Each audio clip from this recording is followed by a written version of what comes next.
Hello students, welcome to online class. My name is Bipin Gupta. I am your mathematics mentor. हम लोगों ने equation of straight line start किया था, उसके बहुत सारे लेक्चर्स हो चुके हैं और ये इस बुक की लास्ट एक्सरसाइज है। इसमें कुछ न्यूमेरिकल्स हैं। आओ हम स्टार्ट करते हैं कुछ न्यूमेरिकल्स। न्यूमेरिकल नंबर है फिफ्थ। तो फिफ्थ न्यूमेरिकल में क्या लिखा हुआ है? A straight line passes through the points P and Q. It intersects the coordinate axis at points A and B. M is the midpoint of the segment AB. Then find. तो वो सब तो हम बाद में देखेंगे, पहले क्वेश्चन को समझते हैं। तो मैंने भी एक डायग्राम बना दिया है, बुक वाले ने भी डायग्राम बनाया। अब बुक के डायग्राम को अगर आप ध्यान से देखें तो लाइन है पी क्यू जो पॉजिटिव एक्स एक्सिस में एंड पॉजिटिव वाई एक्सिस में कट करती है ए और बी पर। देख रहे हैं आप, ए और बी पर कट करती है। जो लाइन सेगमेंट ए बी बच गया उसका मिड पॉइंट है एम। ठीक है, तो इक्वेशन ऑफ लाइन अगर मुझे फाइंड करना है, पी और क्यू मुझे पता है तो इक्वेशन ऑफ लाइन आ जाएगा, पहला पार्ट हो जाएगा। दूसरे पार्ट में पूछा है coordinates of A and B. तो जब लाइन की इक्वेशन होगी, अगर मुझे ए का कोऑर्डिनेट निकालना है तो एक्स एक्सिस पर वाई जीरो होता है, तो y is equal to zero put करेंगे तो ए आएगा, और अगर x is equal to zero put करेंगे उसी लाइन में तो बी आ जाएगा। जब ए बी आपको पॉइंट्स मिल जाएंगे, उनका मिड पॉइंट का फॉर्मूला लगा के एम आ जाएगा। टारगेट कंप्लीट हो चुका है। अब समझते कि मैंने किया कैसे। सबसे पहला पॉइंट आप देख रहे हैं, इस इक्वेशन ऑफ लाइन लिखा है formula y minus y one is equal to y2 minus y1 over x2 minus x1 and x minus x1।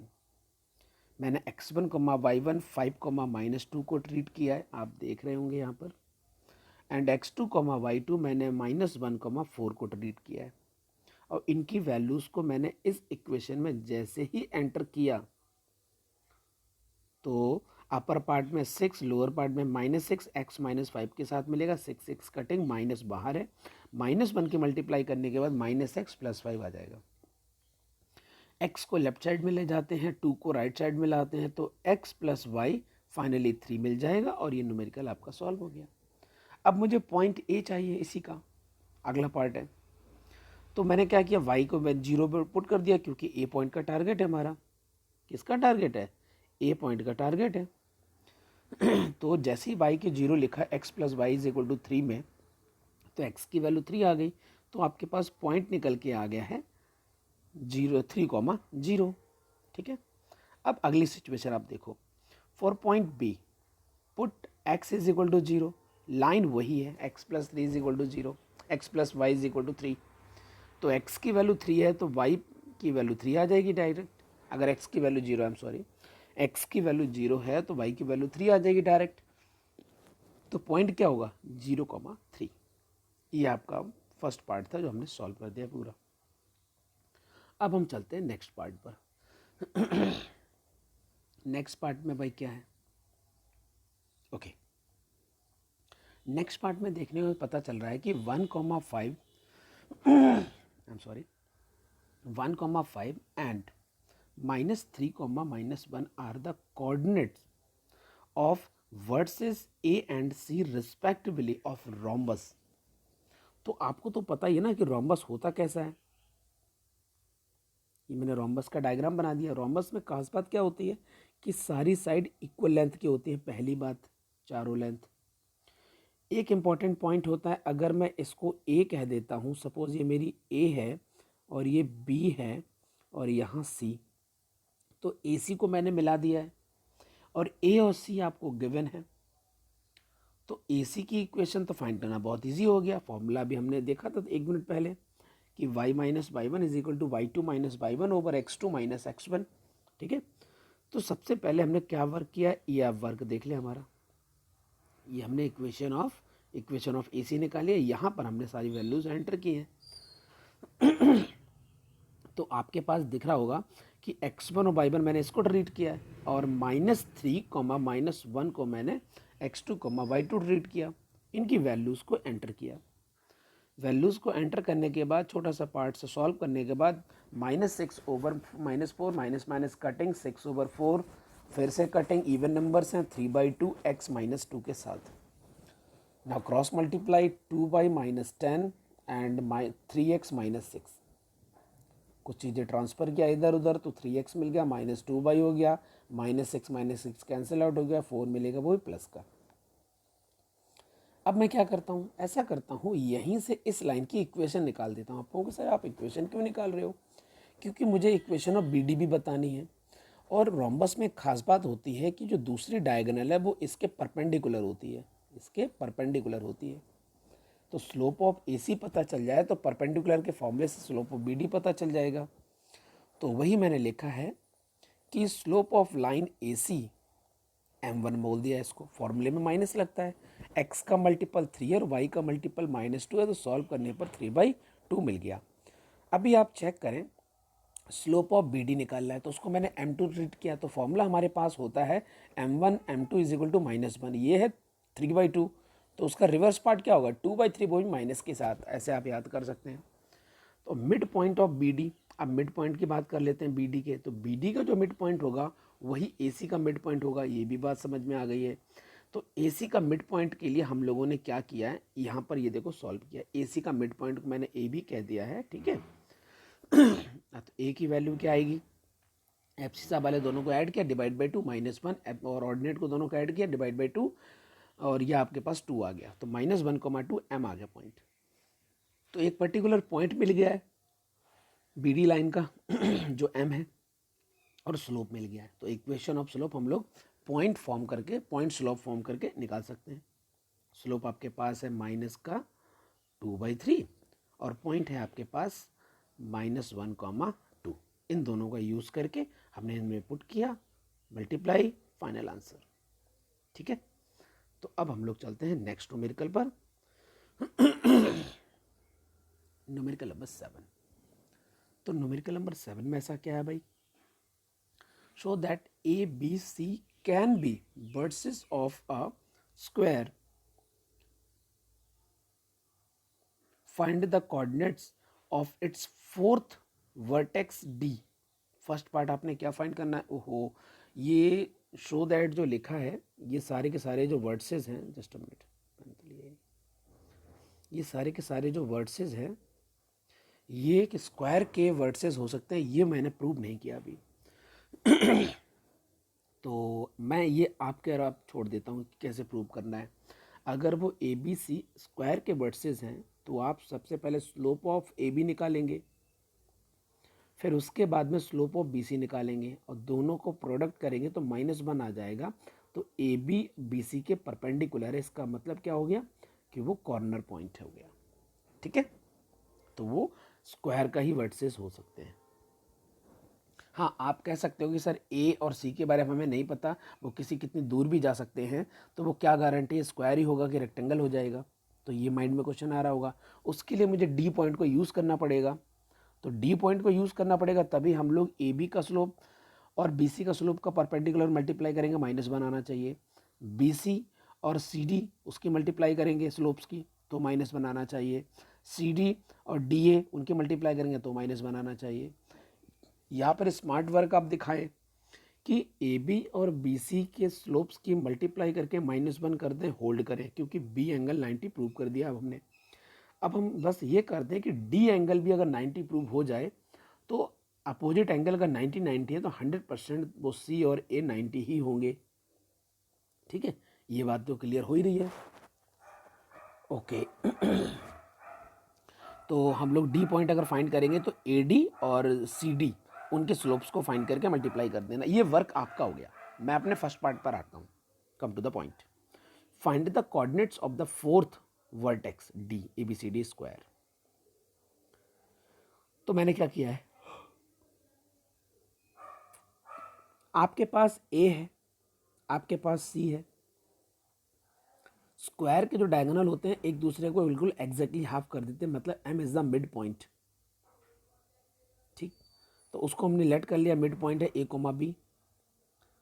तो एब्सिसा दोनों को ऐड किया 3 + 2 डिवाइडेड टू 5/2, फिर हमने b निकाल लिया a1 और b1, तो -3/2 आ गया b1। अब bd के लिए अगर हम मिड पॉइंट सर्च करते हैं तो bd का जो मिड पॉइंट होगा वो तो a1 ही होगा, वही b1 ही होगा, सेम ही है। तो a1 की वैल्यू फाइंड करनी, तो d कोऑर्डिनेट को हमने लेट किया a, b, तो a1 की वैल्यू होगी a+6/2 जो कि लिखा है मैंने यहाँ पर, और b1 की वैल्यू होगी b-2/2। यहाँ से a और b निकल के आ जाएगा, क्योंकि a1 की वैल्यू आपके पास है 5/2 और b1 की वैल्यू आपके पास है -3/2।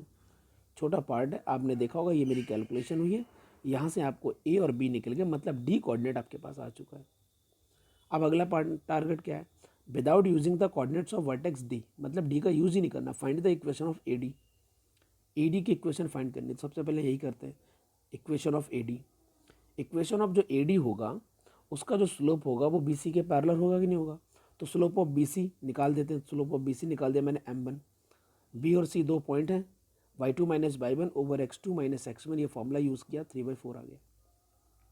अब हम बात करते हैं स्लोप ऑफ AD, तो स्लोप ऑफ AD m2 है, तो m2 m1 के बराबर ही होगा, जो कि 3/4 है, और पॉइंट A गिवन है 3/2, तो पॉइंट स्लोप फॉर्म आपके पास आ गई है, और इस इक्वेशन में आपने एंटर किया और आपके पास फॉर्मूला आ चुका है आंसर।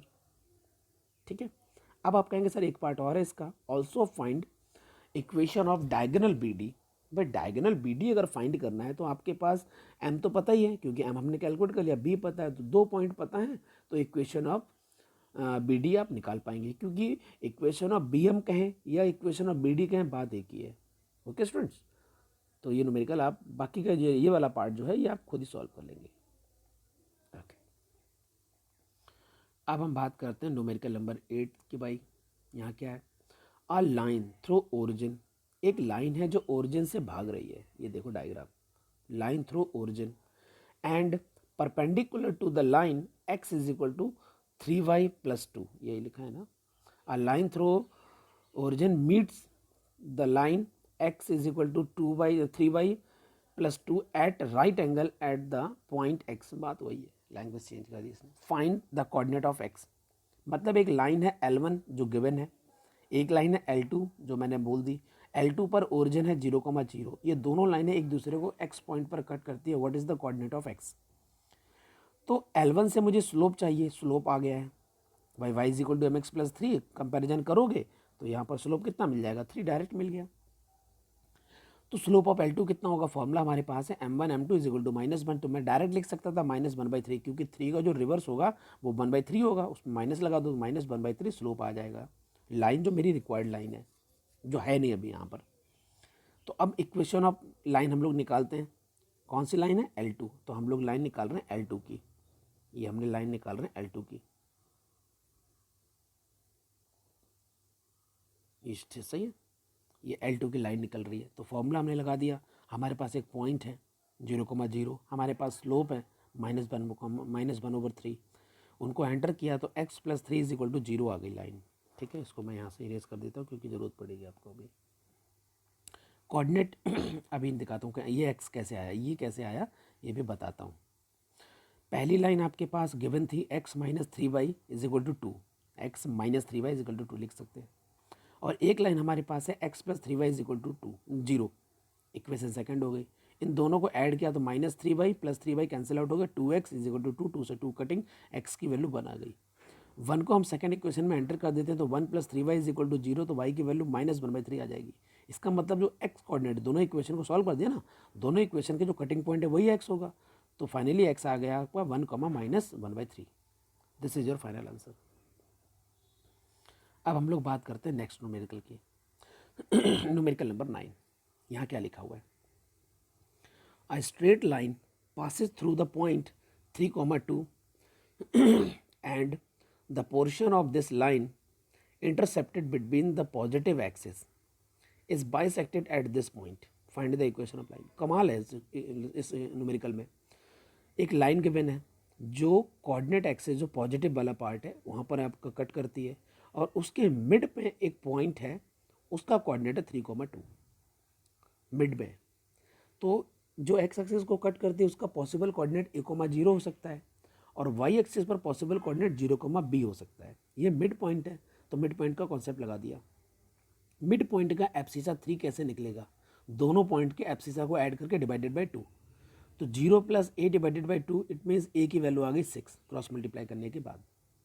अब मिड पॉइंट का ऑर्डिनेट कैसे निकलेगा, दोनों पॉइंट के ऑर्डिनेट को पिक करो, तो b प्लस 0 डिवाइडेड बाई 2, तो b आ गया 4। इसका मतलब a का जो कोऑर्डिनेट होगा वो हमने मान लिया है 6,0। तो आपके पास 2 पॉइंट चाहिए इक्वेशन लाइन की फाइंड करने के लिए, तो मैं एक ले लेता हूँ 3,2, इसको ले लूँगा x2, y2, और एक मैंने ले लिया x1, y1 6,0। 2 पॉइंट हैं, फॉर्मूला आपके पास पहले ही है, y minus y1 is equal to y2 minus y1 over x2 minus x1 and x minus x1। इसी फॉर्मूले पर हमने वैल्यूज़ को एंटर किया। 2 over -3 cross multiply, 3y is equal to minus 2x plus 12, 2x plus 3y is equal to 12। This is your final answer. Okay students, तो thank you. फिर मेरे ख्याल से इतने ही न्यूमेरिकल मैंने लिए थे आज। Okay, thank you, bye bye.